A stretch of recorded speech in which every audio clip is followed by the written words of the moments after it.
Huit alliances d'importance vitale expliquent le déroulement du plan divin pour l'homme. L'alliance avec Adam déchu, l'alliance avec Noé, l'alliance avec Abraham, l'alliance du Sinaï, l'alliance avec Israël pour la terre promise, l'alliance avec David et la nouvelle alliance. Les Écritures commencent tout à fait logiquement par le récit de la création de la terre et de l'homme. Puis elles montrent comment la race humaine tira son origine du premier couple et comment elle dégénéra à cause du péché, thème des 11 premiers chapitres de la Genèse.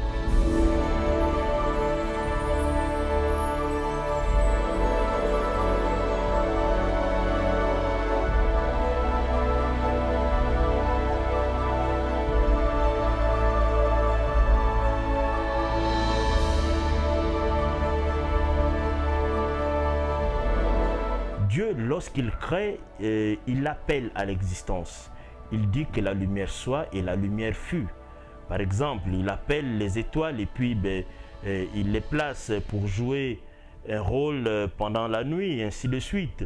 Il appelle les oiseaux, il appelle les poissons. Dieu dit que cela soit et cela est.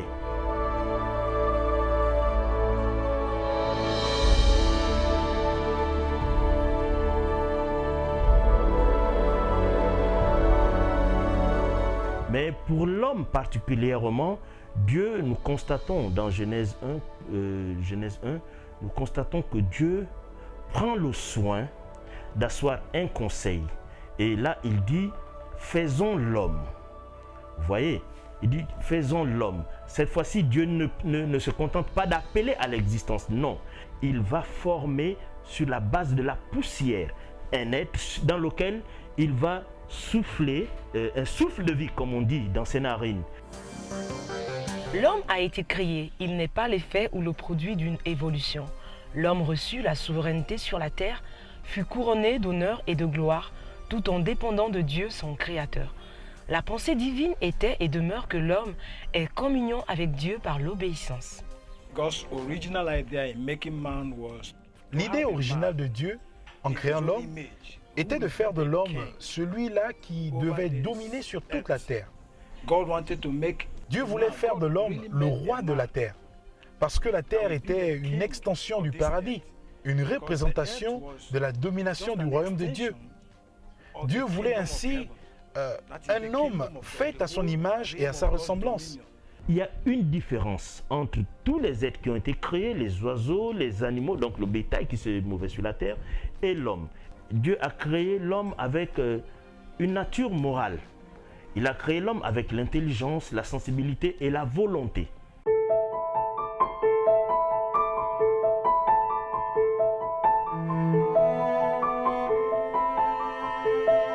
Dieu amène l'homme à rentrer, dans son plan, il va rentrer dans une nouvelle étape. Et donc, il va former un être semblable sur la base de ce qui existe, sur la base de l'homme, sur sa côte. Et c'est pourquoi on dit qu'il a tiré de sa côte.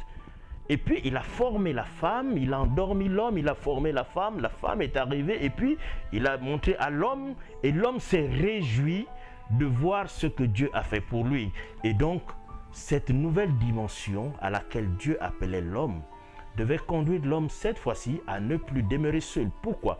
Parce qu'il avait un autre plan, toujours sur la création qu'il avait donnée.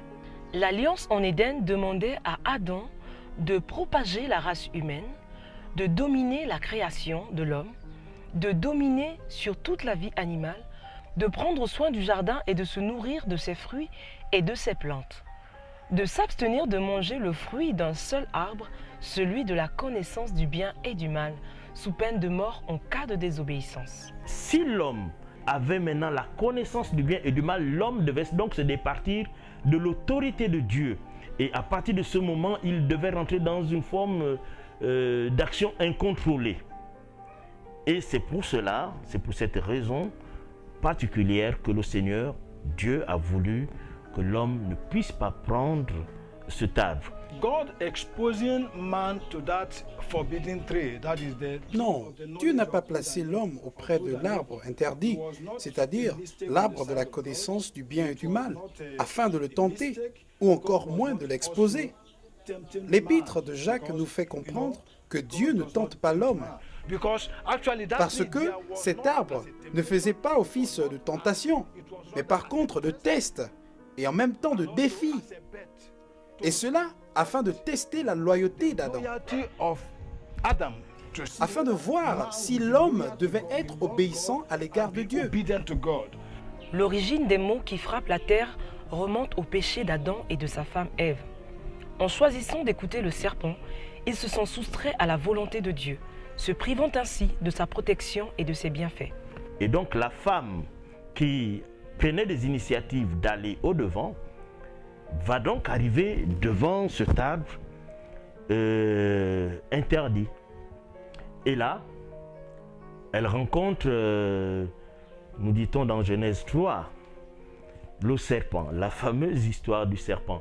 Et donc, elle va se saisir de ce fruit, elle va le consommer et va en donner également à son mari. In Genesis chapter 1, the last verse of chapter 1, the Bible... Vous savez, dans Genèse au chapitre 1, au dernier verset du chapitre, après que Dieu ait observé l'œuvre de sa création, il est dit que Dieu dit que toute chose était bonne. Et si nous devons aller un peu plus loin, la seconde chose aurait été parfaite. Et Adam avait cette opportunité de passer de bon à parfait. Mais malheureusement, il a manqué. Pourtant, Dieu a créé Adam avec le libre arbitre. Adam n'était pas un robot. Après la désobéissance d'Adam et Ève, Dieu prononça un certain nombre de malédictions qui allaient les frapper de plein fouet, eux et leur descendance. Dieu déclara en particulier qu'il y aurait une inimitié ou une haine entre la femme et le serpent, et entre leurs descendances respectives. Parce que, vous savez, lorsque Adam a péché, il s'est non seulement lui-même vendu au péché, mais cela a aussi dû impliquer toute sa descendance. Mais là, ils commencent à constater qu'ils sont nus, alors ils vont se recouvrir de feuilles de figuier. Ils commencent là à prendre des initiatives. Non plus laisser Dieu prendre des initiatives pour eux, mais ils commencent à prendre des initiatives en se couvrant eux-mêmes. Voilà l'une des premières conséquences. Ils commencent à connaître ce qui est bien et ce qui est mal. L'arbre de la vie n'était pas interdit. Mais de même, Dieu n'avait pas destiné l'homme à mourir. Parce que l'arbre de la vie, c'est ce qui donnait la vie éternelle. Le péché, dont le principe même est la rébellion contre la volonté de Dieu, étant apparu, l'homme se trouva séparé de Dieu et perdit sa souveraineté sur la terre. Si Adam s'était tout simplement humilié et avait obéi à Dieu, cela aurait été l'ultime défaite du diable. Adam aurait dû exercer pleinement son autorité et renvoyer le serpent à sa place. Le but divin est que l'homme retrouve sa ressemblance avec Dieu, la communion avec lui et l'autorité qu'il reçut au commencement. Cela nous amène à comprendre que le plan original de Dieu pour l'homme était que celui-ci règne, domine sur la terre et exécute la volonté de Dieu. Ce plan n'a jamais été déprogrammé. That plan was never defeated. Par contre, les actions d'Adam et Ève ont amené Dieu à révéler le mystère qu'il gardait en lui. Leurs actions ont tout simplement déclenché la révélation du mystère que Dieu gardait en lui. Il avait déjà immolé l'agneau de Dieu avant la fondation du monde. Même avant le péché d'Adam et Ève, Dieu avait déjà préparé un sacrifice. Of Adam and Eve, already God has prepared for the sacrifice.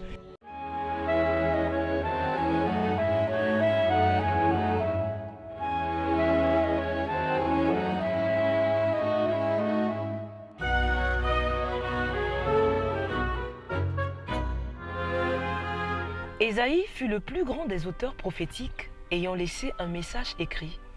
Il poursuivit son ministère en Juda sous 4 règnes, soit d'environ 740 à 680 avant Jésus-Christ. 60 années d'une époque bouleversée au cœur de laquelle Samarie fut conquise, Israël amené captive et Juda envahi par Sennachérib. Le livre d'Ésaïe annonce avant tout le Messie, sa naissance, sa divinité, son ministère terrestre, sa mort et son futur règne millénaire. Et même quand on va lire Ésaïe 7, 8, 9, ces livres parlent de la venue d'un Messie, d'un Seigneur, de Emmanuel, comme ils disent, Dieu est avec nous dans la langue hébreu, de cet admirable conseiller, de cet enfant qui devait être appelé Père éternel, admirable conseiller, Dieu tout-puissant. De tous les prophètes, aucun d'eux ne consacre autant de place à l'œuvre rédemptrice de Christ. Aucun des textes sacrés appartenant au temps de la loi ne laisse entrevoir plus clairement la réalité de la grâce divine. En Ésaïe 52, au 13e verset, la naissance de Christ a été prédite antérieurement. Ici s'ouvre le passage consacré aux souffrances de Christ, le serviteur de l'Éternel. Le chapitre 50 traite de son humiliation. Le chapitre 53 débute par un exposé de ses souffrances, puis il souligne leur caractère expiatoire et la victoire ainsi acquise. Jésus était venu pour ramener l'homme vers Dieu. À cause du péché d'Adam et Ève, nous sommes tous devenus pécheurs. Nous sommes tous perdus. Et Jésus est venu pour nous racheter. Le prophète Michée, contemporain d'Ésaïe, prophétisa au 8e siècle avant Jésus-Christ. Les messages de Michée s'adressent en particulier aux capitales, Samarie et Jérusalem, centre d'influence des nations respectives. Puis il conclut en annonçant la gloire future du Messie et son règne de justice. Et toi, Bethléem, Ephrata, petite entre les milliers de Juda, de toi sortira pour moi celui qui dominera sur Israël, et dont l'origine remonte aux temps anciens, au jour de l'éternité. C'est pourquoi il les livrera jusqu'au temps où enfantera celle qui doit enfanter, et le reste de ses frères reviendra auprès des enfants d'Israël. Il se présentera et il gouvernera avec la force de l'Éternel, avec la majesté du nom de l'Éternel, son Dieu. Et ils auront une demeure assurée, car il sera glorifié jusqu'aux extrémités de la terre. C'est lui qui ramènera la paix. Dans Genèse au chapitre 3, verset 15, Dieu s'est prononcé sur les 2 postérités. Je parle ici des 2 semences, la semence de la femme et celle du serpent. En même temps, Dieu va faire une promesse et va donner une prophétie. En ce qui concerne la promesse, il dit que cette femme engendrerait une semence. C'est une promesse ici. Alors, à partir de cet instant, ils étaient remplis d'impatience à voir cette semence qui devait venir. S'agissant de la prophétie, la semence qui devait venir était celle qui écraserait la tête du serpent. Mais Dieu a aussi parlé de l'inimitié qui devait se dresser entre la semence de la femme et celle du serpent. C'est cette inimitié que Dieu a instaurée. Le dominateur entre dans l'histoire à Bethléem, mais son action dure de toute éternité.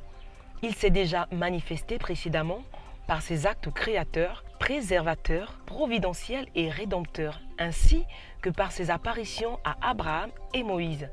Michée 5 met donc fortement en relief la préexistence éternelle du Messie qui existe de toute éternité.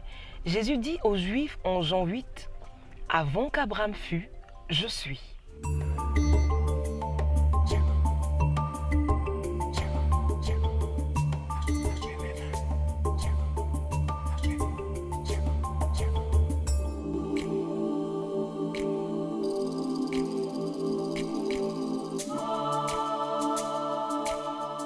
Depuis des années, depuis des siècles, avant la venue de Jésus, on parle souvent d'une période longue de 400 ans où le Seigneur n'aura pas parlé à Israël. Depuis cette période, Israël attendait quelqu'un qui viendrait pour les délivrer de la main de l'oppresseur romain. Donc, L'objectif, le Messie, la vision du peuple d'Israël, le Messie que eux, ils attendaient, c'était un Messie qui viendrait comme un guerrier.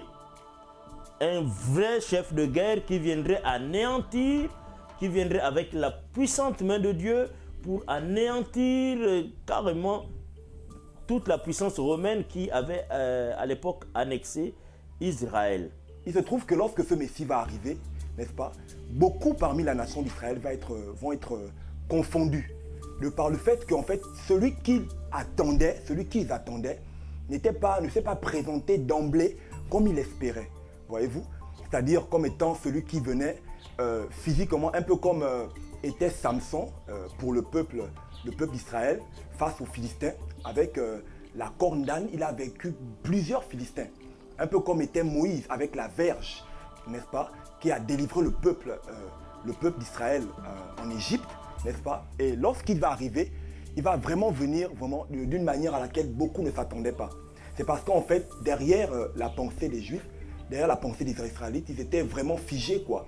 Et ils ne voyaient pas l'autre côté du Messie comme étant celui qui venait comme le serviteur, comme étant celui qui venait en fait pour accomplir parfaitement toute la justice et les exigences de Dieu. C'est-à-dire accomplir parfaitement l'obéissance que Adam et Ève bien évidemment, n'ont pas pu accomplir dans le jardin d'Éden.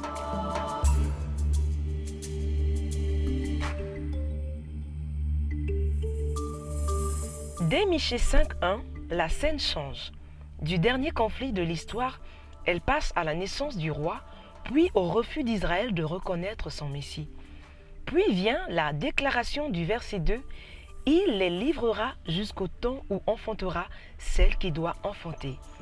Israël est appelé à un double enfantement, celui du Fils, Christ selon Apocalypse 12, celui qui dans les derniers temps fera surgir de la nation encore incrédule une élite de croyants, le reste d'Israël. Christ, fils de Dieu, fils de l'homme, fils d'Abraham, fils de David, réunit ainsi tous les livres sacrés pour n'en former qu'un seul. Issu de la femme, Genèse 3.15, c'est lui qui, en définitive, détruit les œuvres de Satan. Tout comme le serpent avait été élevé dans le désert, il faudrait que le Fils, de même, il a utilisé, de même le Fils doit être élevé. Maintenant, tous les hommes qui lèveraient les yeux vers Jésus seront guéris du péché. Et cette fois-ci, il fallait que lui, il monte à la place du serpent. L'objectif ici est plus grand, beaucoup plus qu'une nation. Il s'agit du monde entier qu'il fallait cette fois-ci sauver. Zacharie prophétisa après le retour de l'exil babylonien. Ces messages comprennent des événements s'étendant de la reconstruction imminente du temple au lointain millénium. Il a prédit la venue du Messie dont l'humiliation, son éviction par les chefs religieux et sa trahison pour 30 cycles d'argent, mais aussi son retour auprès d'Israël et la profonde repentance du peuple reconnaissant le crucifié, celui qu'ils ont percé, frappé de l'épée de l'Éternel. Son acclamation comme roi, la reconstruction du temple à Jérusalem et la paix qu'instituera son règne futur.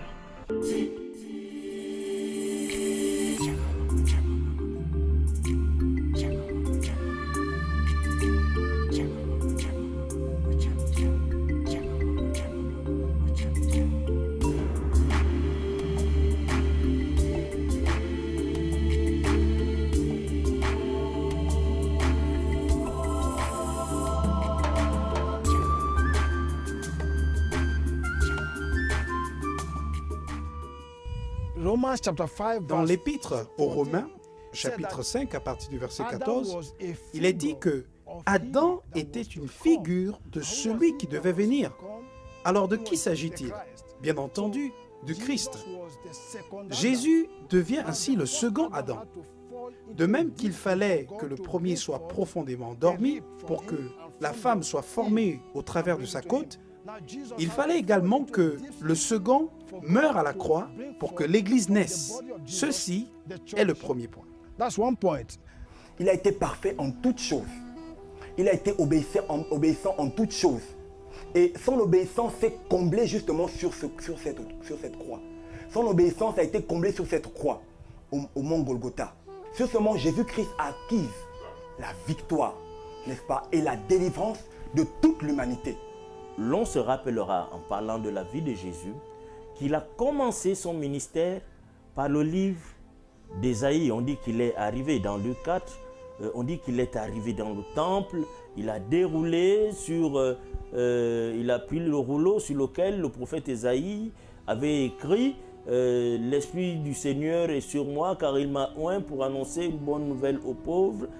Cette lecture correspondait en fait, dans la Bible que nous avons de nos jours, cette lecture correspondait en fait au livre d'Ésaïe 61. Et donc, il attestait que toutes les prophéties qu'Ésaïe avait faites pour le peuple d'Israël étaient accomplies en lui. Les psaumes contiennent beaucoup de prophéties messianiques. Ils dépeignent Christ dans ses souffrances. Le psaume 22 est une description minutieuse de la mort par crucifixion. Car des chiens m'environnent, une bande de scélérats rôde autour de moi. Ils ont percé mes mains et mes pieds. Je pourrais compter tous mes os. Eux, ils observent et ils me regardent. Ils se partagent mes vêtements, ils tirent au sort ma tunique. Et toi, Éternel, ne t'éloigne pas. Toi qui es ma force, viens en hâte à mon secours. Protège mon âme contre le glaive, ma vie contre le pouvoir des chiens. Sauve-moi de la gueule du lion, délivre-moi des cornes du buffle.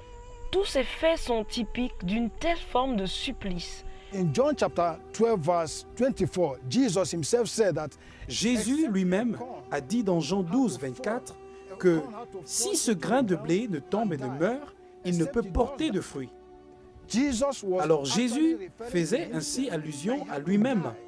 Il fallait nécessairement qu'il meure afin que plusieurs fils naissent de lui. Cette graine que Dieu a semée sur la terre devait mourir afin de porter du fruit.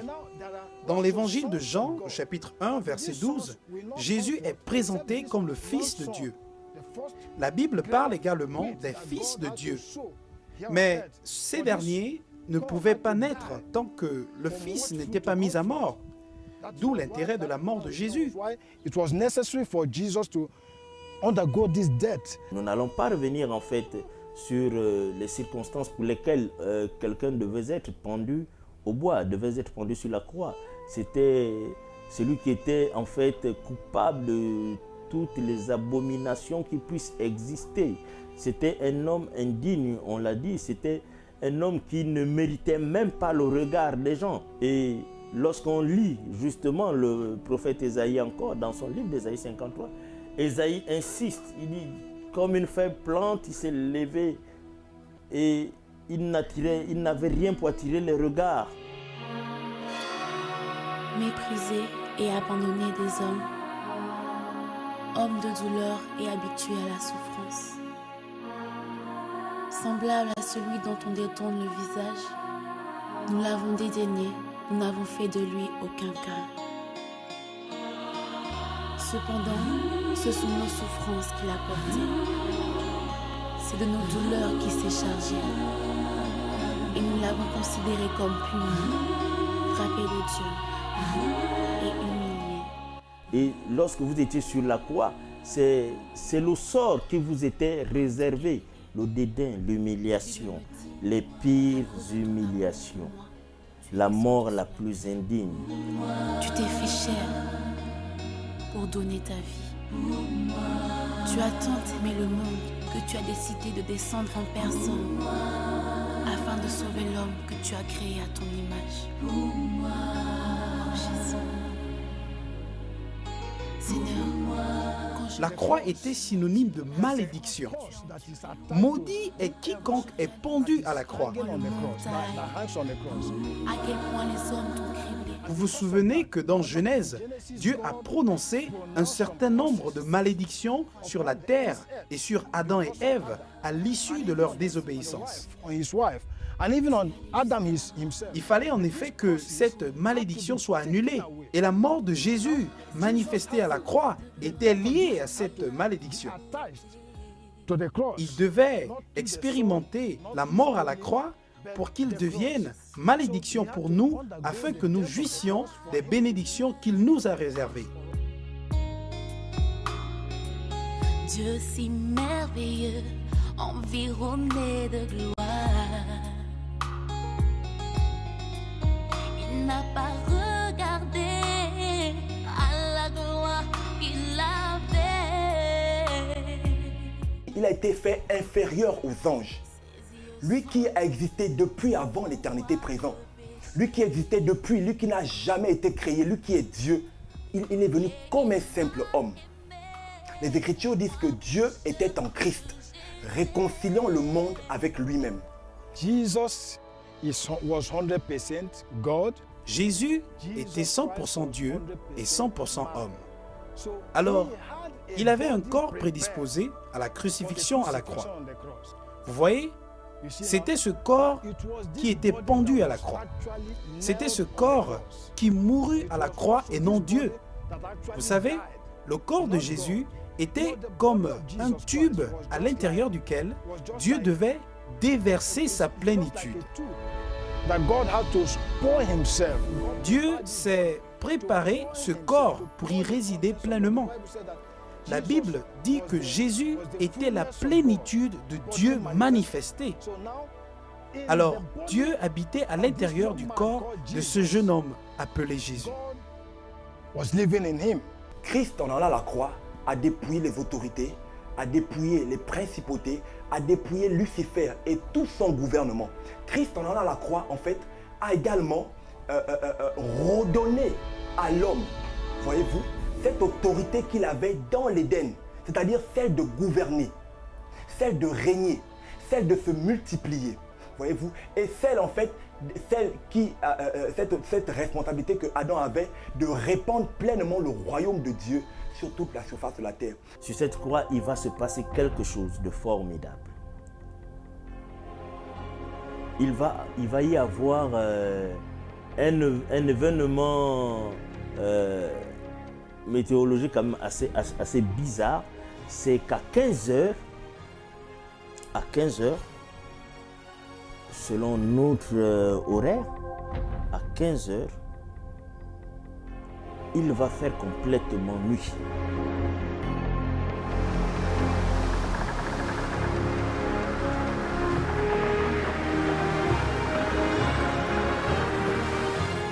À cette même heure, Christ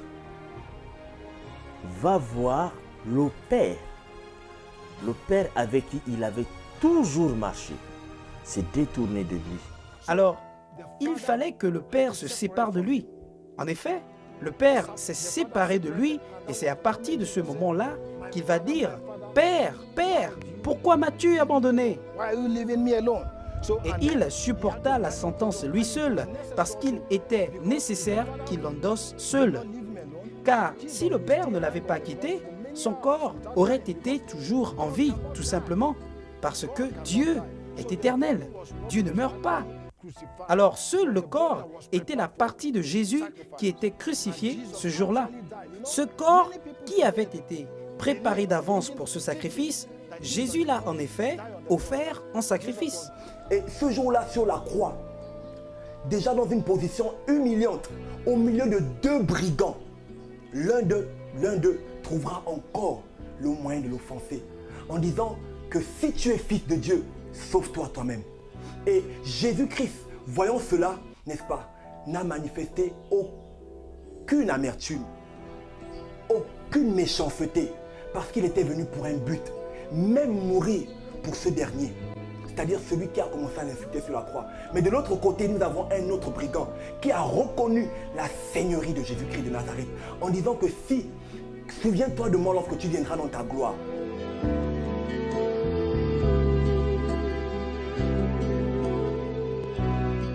Lucifer, Satan et le monde des ténèbres pensaient qu'en fait, en mettant Christ sur une croix, ils étaient en fait en train d'avoir de la victoire sur lui, alors que ce n'est pas le fait que Christ ait été mordu au talon qu'il remportait la victoire, n'est-ce pas, sur le péché, sur le monde et sur tout ce qui a pu régner sur l'homme jusqu'à aujourd'hui.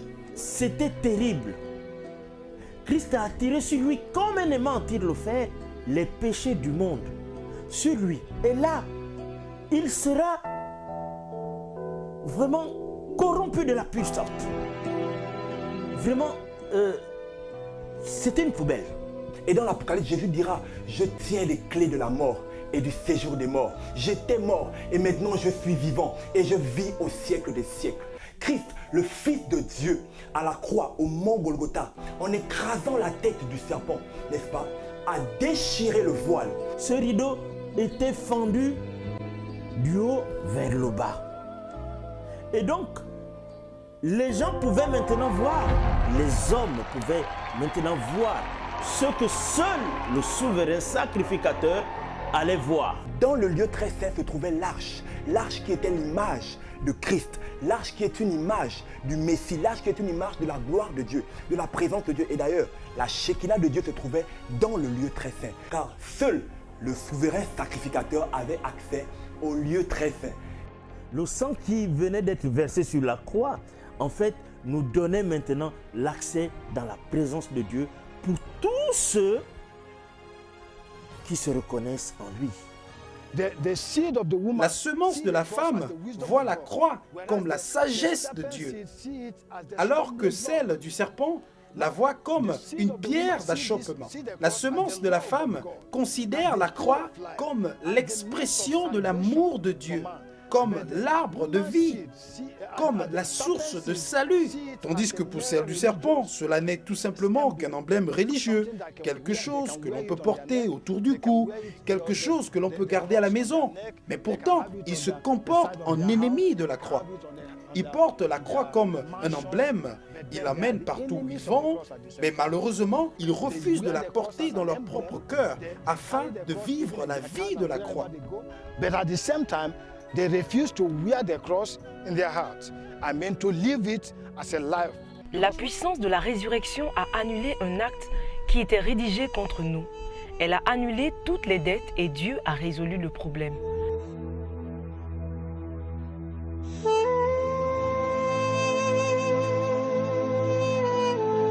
La puissance de la croix est une restitution du pouvoir que Dieu fait à l'homme.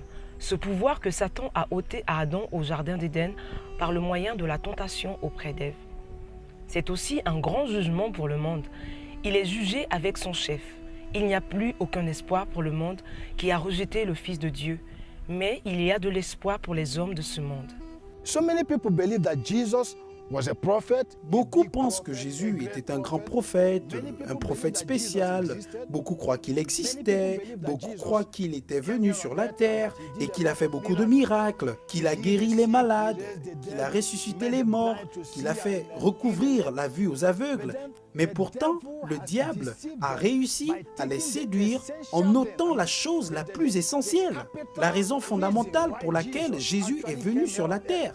Jésus n'est pas venu seulement pour guérir les hommes, les soulager, ramener les morts à la vie. Non, cela n'était pas du tout son but. Jean-Baptiste avait compris le but de la venue de Jésus sur la terre. C'est la raison pour laquelle d'ailleurs, il pouvait dire « Voici l'agneau de Dieu qui ôte le péché du monde ». Jésus est venu en effet pour ôter le péché du monde. Christ nous a délivrés du pouvoir des ténèbres et nous a transportés dans son royaume. À la croix, Jésus-Christ a porté avec lui tout le mal et toute l'iniquité qui s'est accrue depuis le sang d'Abel, le juste, qui a été versé dans le livre de la Genèse, au chapitre 4, n'est-ce pas, jusqu'à aujourd'hui. Jésus-Christ a été offert, donné gratuitement. Il a été cloué au milieu de deux grands bandits. Vous imaginez qu'il a été traité comme le pire des scélérats de notre société. Lui qui n'a rien fait. Il est venu mourir afin d'être enseveli. Alors pourquoi être enseveli? Mais tout simplement parce qu'il devait descendre dans les profondeurs de la terre afin de confronter celui qui, pendant des décennies, a terrorisé toute l'humanité en captivité. Je parle ici du diable qui utilise depuis longtemps la mort pour terroriser l'homme. On a eu la technologie disponible pour littéralement détruire le monde en quelques semaines. Avec l'avènement d'une panoplie d'armes de destruction massive, même les experts séculiers évoquent des images dignes de l'Apocalypse. Un conflit nucléaire est possible. S'impliquera-t-on pour protéger nos intérêts et si oui, à quelle échelle? Avant l'arrivée de Jésus, les hommes ne savaient pas ce qui arriverait après la mort. Ils pensaient tout simplement que la mort était la fin de toute chose. Mais quand Jésus arrive, il nous éclaire en nous faisant comprendre qu'après la mort, la vie continue pour ceux qui sont nés de nouveau. Alors lui-même, après sa mort, il était enseveli, il est descendu aux enfers, il devait confronter les démons de l'enfer, les puissances des ténèbres, il devait les vaincre et en ressortir vivant.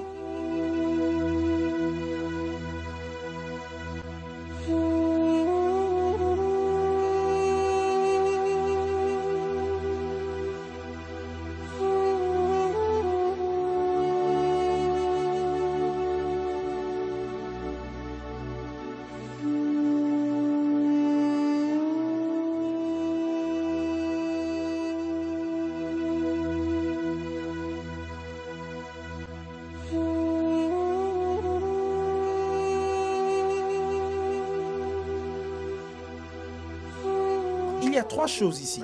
Il fallait qu'il soit crucifié, ensuite, il fallait qu'il soit enseveli, et enfin, il fallait qu'il revienne à la vie. En effet, c'était cette résurrection qui a fait de lui le Seigneur des Seigneurs.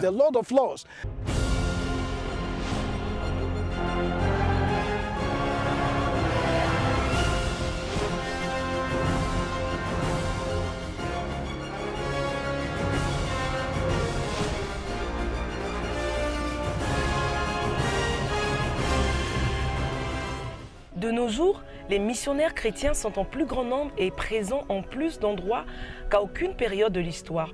Ils sont aussi engagés dans des ministères de plus en plus diversifiés et spécialisés. En Jésus-Christ, nous qui étions jadis éloignés, nous avons été rapprochés par le sang de Christ, car il est notre paix, lui qui des deux n'en a fait qu'un, et qui a renversé le mur de séparation, l'inimitié.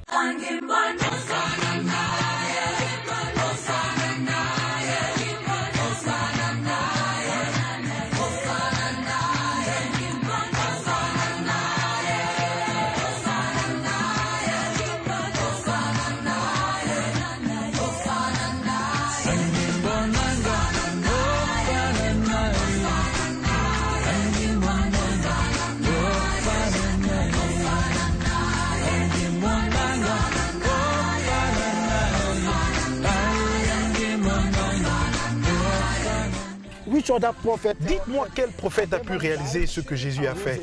Quel autre prophète est mort et ressuscité? Il y a des grands prophètes dans le monde, des prophètes fameux, mais aucun parmi eux n'a eu le pouvoir de ramener à la vie leur corps. La mort les a tenus tous captifs, mais seul Jésus a eu le pouvoir de donner sa vie et de la récupérer.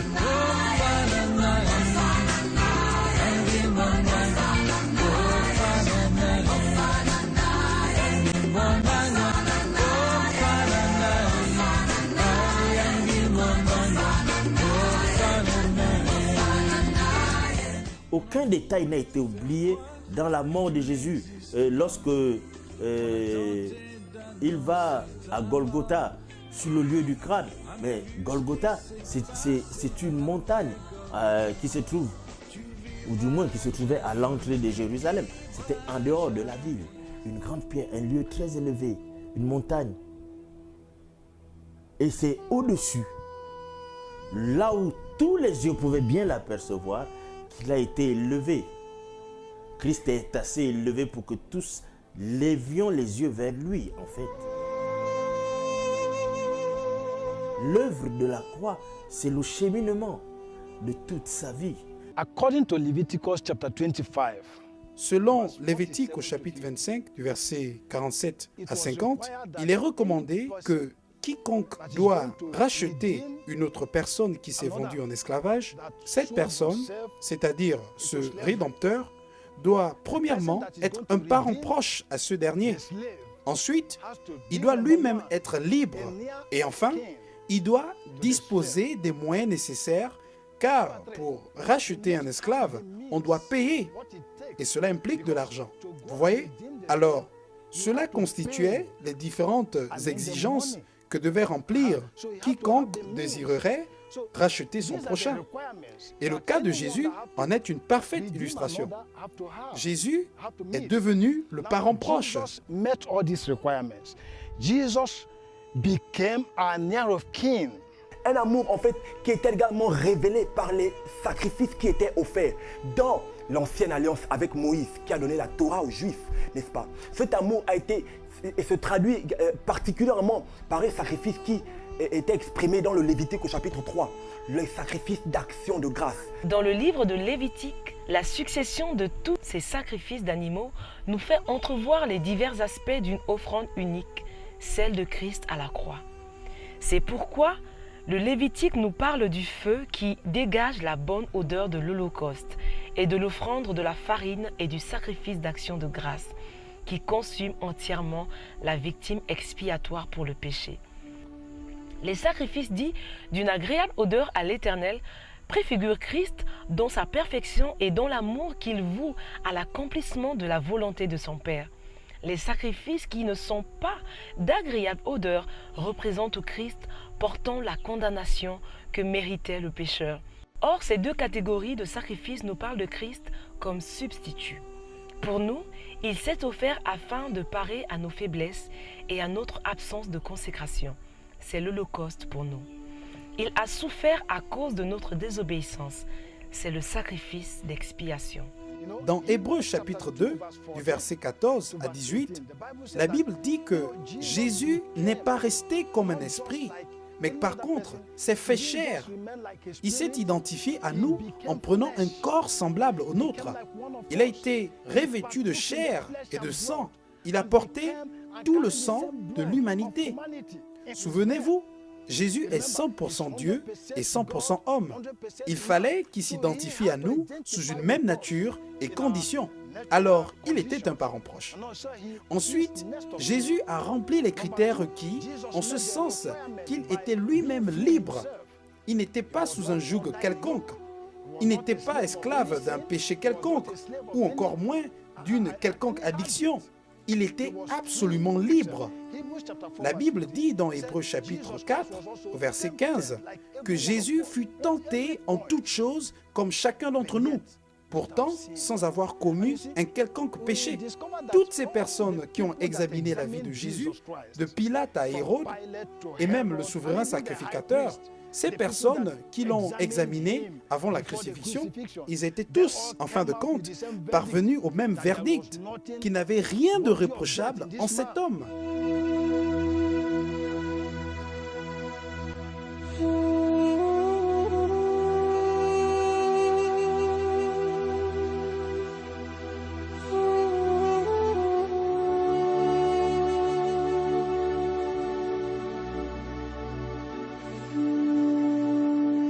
Enfin, il a aussi rempli le critère selon lequel il fallait qu'il dispose des moyens nécessaires pour la réalisation de cette tâche. La Bible dit dans Hébreux chapitre 10, du verset 4 à 5, « Tu n'as pas voulu de sacrifice ni d'offrande, mais tu m'as formé un corps. » Dieu s'est ainsi préparé un corps et par conséquent, Jésus pouvait disposer du moyen nécessaire. Et dans l'épître de 1 Pierre, il est dit que nous sommes rachetés par le sang précieux et non par de l'argent ou de l'or périssable. Alors, il a satisfait toutes ces exigences de la loi de la rédemption. Après avoir rempli toutes ces exigences, Jésus s'est donné lui-même afin de mourir à la croix pour chacun d'entre nous. Sa mort a été ainsi la source de salut de toute l'humanité. Vous savez pourquoi? C'est tout simplement parce que, par la désobéissance, Adam s'est vendu au péché. Mais non seulement il s'est vendu lui-même, mais il a également entraîné toute sa descendance avec lui. Nous avons été tous soumis au règne de Satan. Et ce dernier devint ainsi le prince de ce monde à la place d'Adam.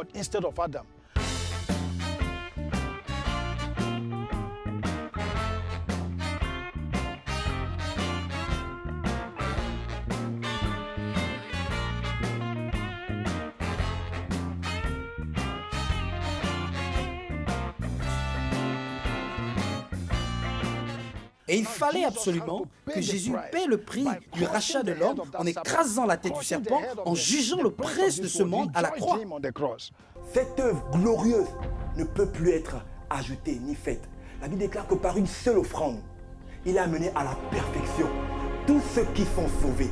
Par l'offrande du corps de Christ à la croix, au mont Golgotha, l'homme aujourd'hui peut avoir accès à la vie éternelle. Partout dans le monde, ils sont des millions de personnes à avoir rencontré Jésus-Christ. Nous en avons rencontré quelques-uns qui témoignent de leur rencontre avec le Créateur. Rosalie, ex-membre du groupe Vibration, un célèbre groupe gabonais de musique dans les années 90-2000. Elle va connaître le succès et les richesses éphémères. Devenue une star dans son pays, elle va se livrer à toutes sortes de pratiques sataniques pour être glorifiée. Jumeau, ancien membre du gang La Mafia Rouge, il fut un malade mental, marchant à demi nu dans les rues de Libreville. Chapelet au cou, cet homme va être conduit dans des temples traditionnels à la recherche d'une délivrance, mais en vain. C'est avec crainte et émotion qu'ils évoquent leurs expériences personnelles avec Jésus-Christ.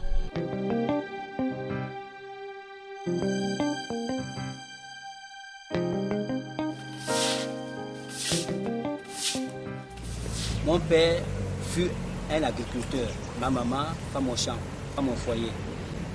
En tout, on était 12. 5 sont morts, nous sommes restés 7. J'ai appris, je ne suis pas allé loin dans les études. Je me suis arrêté en classe M2. Et c'est par là que je suis tombé malade. On m'a opéré. Après l'opération, je n'ai plus continué les études. Et la rue m'a pris. Le chanvre que je fumais, tellement j'en abusais trop, et j'avais eu des troubles de mémoire. À tel point, je suis devenu fou. Et j'étais chef d'un gang. Le nom du gang, c'était la Mafia Rouge. J'ai violé et j'ai marché dans Libreville, une petite culotte verte avec les babouches, chapelet au cou.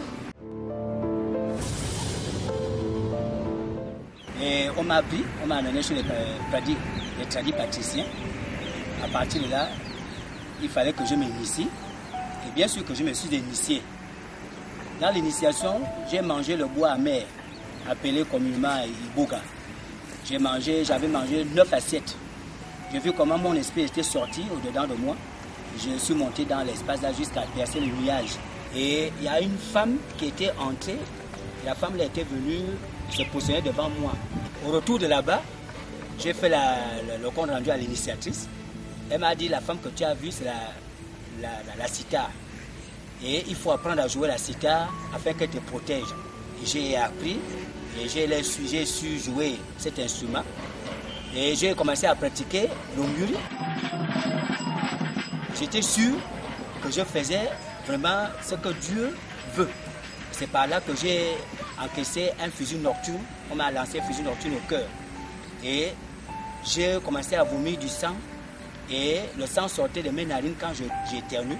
Quand je tousse, ça sortait de ma bouche. C'est par là que je cherchais maintenant à se protéger davantage et à trouver une solution définitive, une guérison. Au cours de cette maladie, une voix me parlait tellement d'abord qui me grondait et qui me faisait peur. Mais une petite voix me parlait et qui m'amenait une force. Et c'est à partir de là que j'ai rencontré une sœur du quartier qui m'avait parlé de Jésus. Elle m'avait dit de se repentir et de pouvoir dire tout ce que je sais que j'avais fait au Seigneur Jésus, non pas à un prêtre, ni à une autre personne. Je suis parti dans ma chambre et j'ai commencé à me repentir, à dire à Jésus tout ce que j'avais fait. Tout d'un coup, une lumière s'est apparue, je ne sais pas où elle venait, et ça m'avait envahi. Au-dedans de moi, je sentais comme si quelqu'un berçait son enfant et que le protégeait. Voilà, vraiment un amour très, très, très inexplicable, profond. Et la lumière était autour de moi et dans ma chambre. C'est comme ça que j'ai encore entendu la voix de Jésus dans mon cœur. Le sang qui coulait de mes narines et la mauvaise eau qui coulait aussi de mes narines, qui sentait mauvais, tout ça a été coupé. Je m'étais rétabli jusqu'à tel point j'ai trouvé une guérison, ce que je n'avais jamais. Et c'est à partir de là que j'ai dit au Seigneur Jésus, je veux te suivre tous les jours de ma vie jusqu'à ma fin, jusqu'à ma mort. Et il me donne la force de prier et pouvoir aussi, ceux dont je ne pouvais pas pardonner, j'arrive à pardonner. La croix implique le fait que nous devons d'abord aimer Dieu. Ensuite, réaliser l'amour de Dieu. Et enfin, partager cet amour les uns les autres. Jésus a fait en sorte que je me marie. Il a fait en sorte que je puisse avoir une activité auquel moi-même je dirige. Et à partir de jusqu'à aujourd'hui, je ne sais pas d'où jusqu'où il va continuer à faire tout ce dont il a prévu dans ma vie. Je peux vraiment conclure et encore dire que vraiment, quand on parle de l'œuvre de la croix, la puissance de l'œuvre de la croix, elle est réelle et elle existe vraiment. Nous avons besoin de réaliser cela. Il a déjà payé le prix. On n'a plus besoin de pigeons, de boucs, de taureaux, de vaches et de tous les sacrifices que les gens offrent aujourd'hui, pensant qu'ils peuvent plaire à Dieu de cette manière, pensant qu'ils peuvent impressionner Dieu. Dieu s'est lui-même préparé un corps parfait. Et ce corps était préparé pour la croix.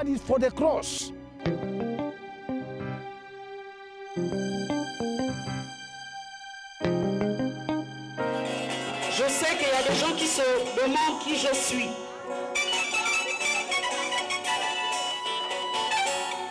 Parmi vous ici, il y en a certainement qui ont connu le groupe Vibration.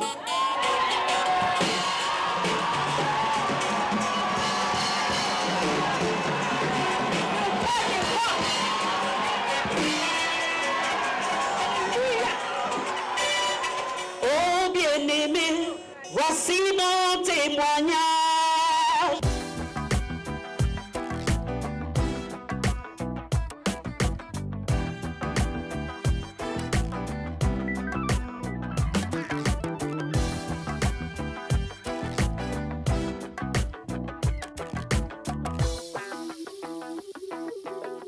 J'ai commencé la musique très jeune, dès mon jeune âge au lycée, au collège. Et j'ai aimé la danse. C'est quelque chose qui était au-dedans de moi. Parce que ma mère me disait souvent que tu dansais depuis quand tu avais l'âge à peu près de 4-5 ans. Donc moi je ne me rappelle pas, mais ce que je sais c'est que à chaque fois, dans les écoles là où je suis passée, j'étais toujours chef de danse. Passionnée de la danse, pendant plusieurs années, elle va rejoindre dans les débuts des années 90 les groupes tels que les Masako, les Gongorettes, et de là, elle intègre plusieurs groupes d'orchestre. On était nombreux par le passé, puis après on a formé notre groupe Vibration. On était à 3, et donc je faisais partie de ce groupe, j'étais la jeune femme qui était dans ce groupe. Et puis après on a fait un chemin ensemble avec les garçons, puis après il y a eu séparation. La gloire des hommes, je l'ai eue. J'étais supportée parce que je chantais bien, je dansais bien aux yeux des hommes. Dans le monde du showbiz, elle atteint les sommets. Esclave de la cigarette, du chanvre indien et toutes sortes de vices, elle va jusqu'à être lesbienne. J'étais lesbienne, je vous dis bien lesbienne. J'allais avec une femme comme moi. Bien aimé, c'est abominable devant le Seigneur. Quand on est chanteur, artiste dans ce pays, on veut goûter à tout. Surtout quand on a la gloire, on a le succès. Jésus est venu me chercher dans l'homosexualité. Pendant que je vivais avec une femme comme moi, 1 an dans la maison de cette femme, Jésus m'a fait sortir la nuit. Je suis partie. Et ce jour-là, quand je dors, il me montre l'enfer. Bien aimé, de 4 h du matin jusqu'à 6 h, je n'ai pas dormi. J'avais peur, je me disais que si je dors là, peut-être je vais mourir. Je vais aller là où j'ai vu là. Mais c'est des choses, vraiment, je ne sais pas ce qui me motivait, mais j'étais là-dedans, Dans toute ma jeunesse, pendant que je chantais, pendant que je dansais, j'ai passé tout mon temps à faire des avortements. Des avortements, j'ai fait près de 10 avortements. 10 avortements, mais Jésus ne m'a pas condamné. Il m'a encore donné plus. 5 ans de stérilité secondaire, Jésus m'a encore donné. Bien-aimé, Jésus est Seigneur, moi-même je l'ai vu. Je ne voulais pas faire d'enfants parce que je me disais que je suis une artiste. À quoi ça sert de faire les enfants? Pendant sa vie, elle reçut un coup très douloureux. À l'âge de 15 ans, lorsqu'elle mit au monde sa première fille, alors qu'elle était au collège, sa fille fut violée. Cet acte fut très douloureux dans sa vie. Une haine farouche remplit son cœur. J'avais la haine parce que ma fille a été violée. Et c'est comme ça, quand j'arrive au secrétariat du procureur, une dame me demande quel est ton problème, et c'est comme ça que je lui explique le problème. Et elle me dit, tu sais, la solution, c'est pas l'envoyer en prison. J'ai dit, quoi? L'envoyer, non, je suis très choquée, madame, vous ne pouvez pas me dire. Elle me dit, non, la solution, c'est pas de l'envoyer en prison. Est-ce que tu pourras venir à un séminaire à tel endroit, nous allons faire un séminaire? Tout simplement, j'ai accepté, et c'est comme ça. J'ai continué la procédure, j'étais dans la haine, dans la vengeance, parce que je voulais absolument le punir de son acte. Pour que je puisse pardonner, il fallait que Jésus soit là. Il fallait qu'il me taille, il fallait qu'il me brise. Bien-aimé, si tu ne peux pas pardonner, c'est Jésus qui donne la capacité de pardonner. C'est Jésus qui donne la capacité d'aimer ton prochain. Because what is the cross actually? The cross. La croix est le choix que vous faites afin de servir Dieu selon lui. Alors, quel est ce choix? Aimer Dieu et son prochain. Parce que cela implique également un sens vertical et un sens horizontal.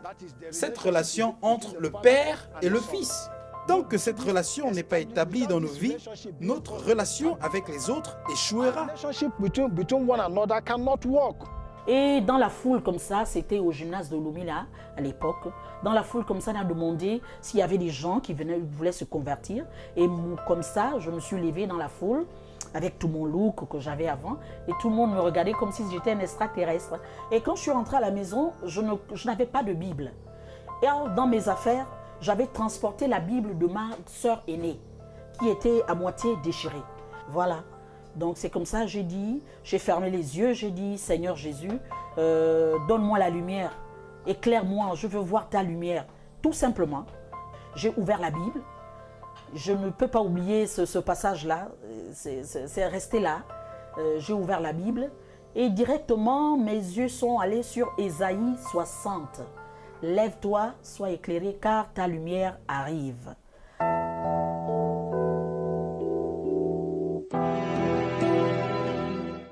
Il s'est révélé à moi dans toute sa grandeur. C'est comme ça que j'ai commencé à méditer la parole, à le chercher, à jeûner, à prier. Je commençais à chercher le Seigneur. Et c'est comme ça que j'ai commencé à enlever ma boucle d'oreille que j'avais au nez. J'ai coupé mes rastas qui traînaient au sol. J'ai tout partagé, habits, tout ce qui me montrait le ventre dehors. J'ai tout partagé. J'ai recommencé la vie à zéro. Tout partagé. Meubles, tout, j'ai partagé.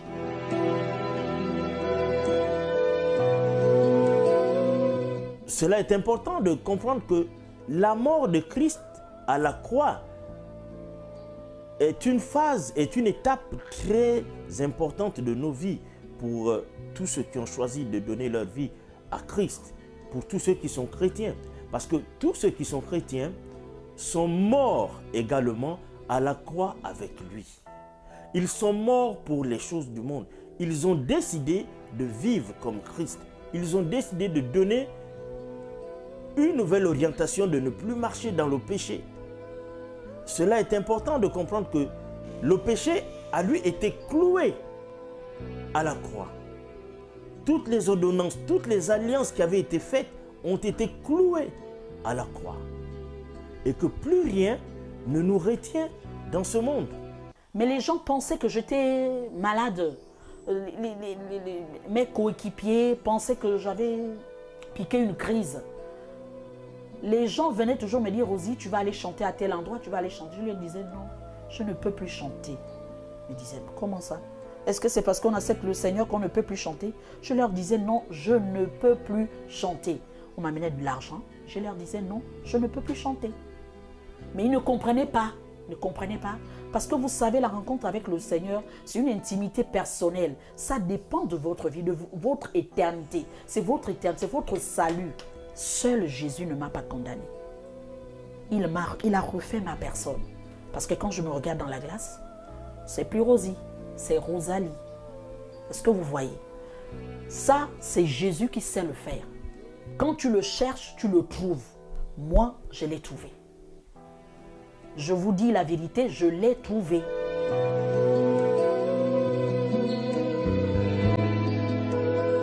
Mais au prix de son sang, au prix de la pureté de son sang, au prix de la pureté de son sang, nous avons, nous, aujourd'hui, la rédemption de nos péchés.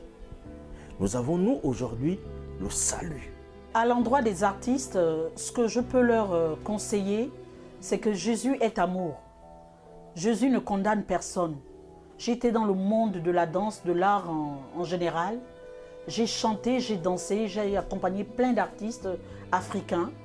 Vraiment, Jésus est amour. Il condamne le péché, il condamne l'homosexualité, il condamne le mensonge, il condamne la masturbation, il condamne la prostitution. Il ne condamne pas les hommes. Il veut que tout homme soit sauvé. Nous sommes des pécheurs. Aujourd'hui, je l'adore. Je l'adore. Pas dans le chant, mais dans tout ce que je fais. Je l'adore. Adorer, ce n'est pas seulement chanter.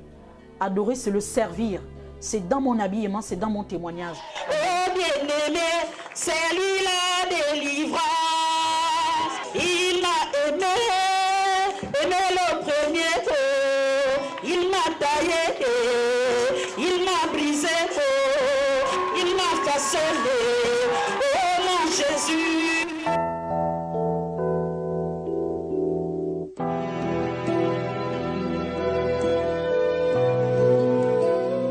Moi, j'ai déjà fait mon choix. Et toi, qui me regardes en ce moment, est-ce que tu l'as fait?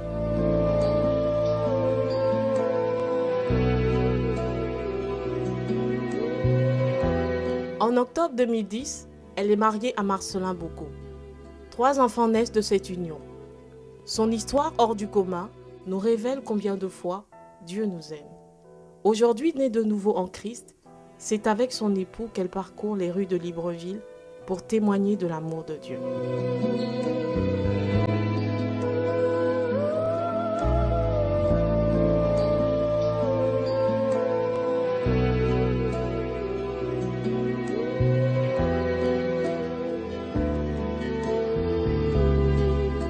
Aujourd'hui, j'ai 5 enfants.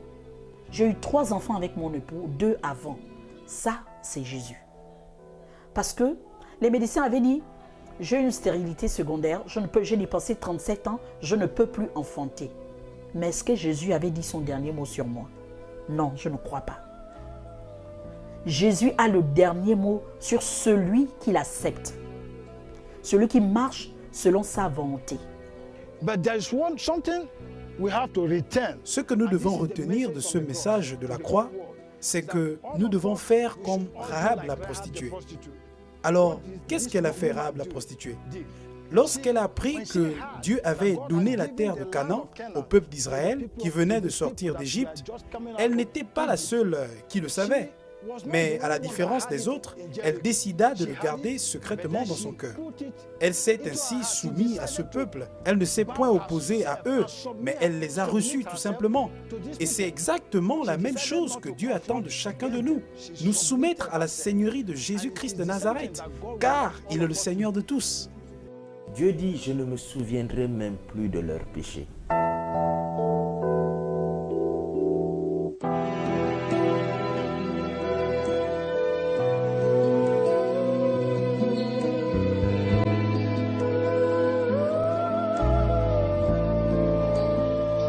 Donc la résurrection également est une preuve que le sacrifice parfait de Jésus-Christ sur la croix a été agréé par le Père.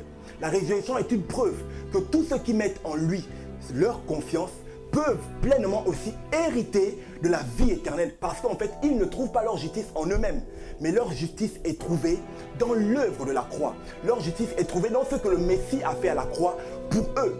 Christ également, en allant à la croix, a crucifié le vieil homme, c'est-à-dire l'homme adamique.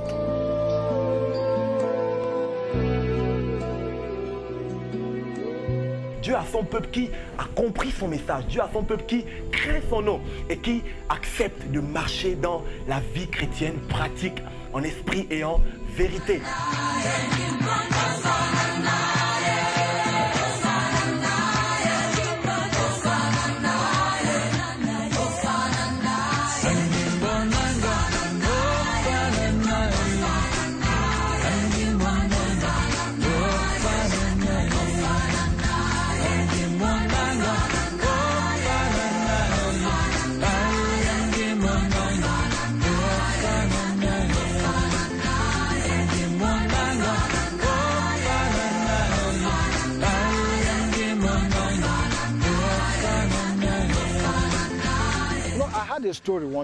Vous savez, il y avait une histoire dans un pays où le gouvernement avait décidé d'abolir l'esclavage. Et parmi tous ceux qui étaient esclaves, aucun d'entre eux n'a même osé sortir de cette situation, quoique cette décision avait été rendue publique. Alors, ils se disaient entre eux, que pouvons-nous faire encore ? Nous sommes nés esclaves, nous avons toujours été esclaves. Mais une jeune fille parmi eux s'est levée et s'est dit en elle-même, après avoir écouté cette nouvelle à la radio, à partir d'aujourd'hui, je ne serai plus esclave. Et à partir de cet instant, elle a commencé à lutter pour sa liberté et en fin de compte, elle l'a obtenue. Et aujourd'hui, Jésus a entièrement payé le prix de notre rachat par son précieux sang. Alors, l'œuvre de la croix de Jésus procure en nous la liberté. Mais la question aujourd'hui se pose, est-ce que les hommes veulent sortir de ce qui les tient captifs? Est-ce que les gens le veulent? Est-ce que les hommes réalisent même l'œuvre de la croix?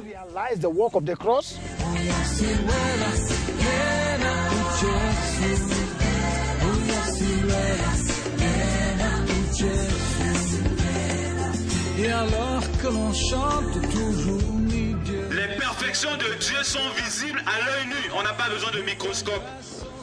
On n'a pas besoin d'amener ça dans un laboratoire. Elles sont visibles. C'est pourquoi aucun homme n'aura de raison devant le Seigneur le jour du jugement.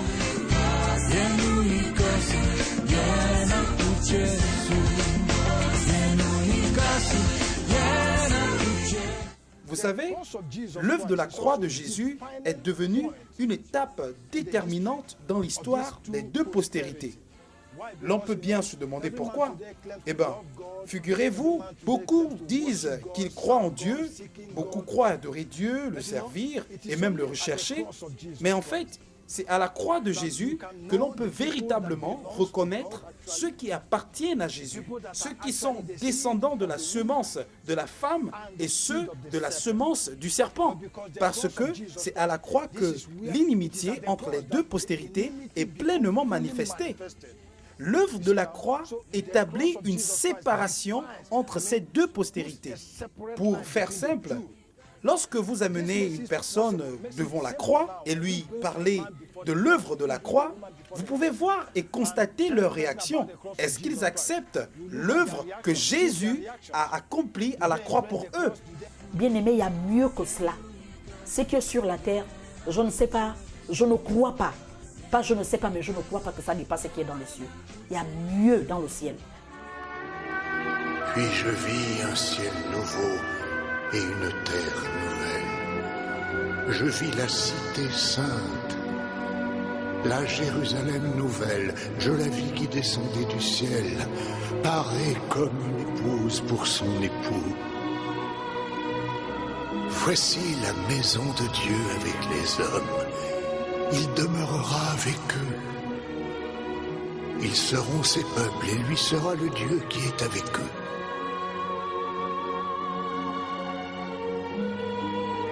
Il essuiera toutes les larmes de leurs yeux.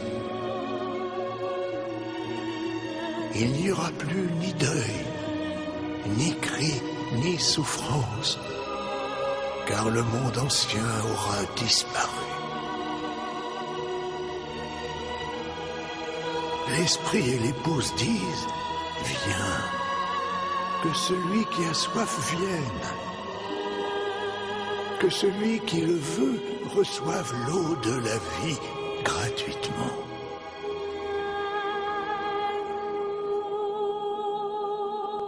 Amen. Viens, Seigneur Jésus.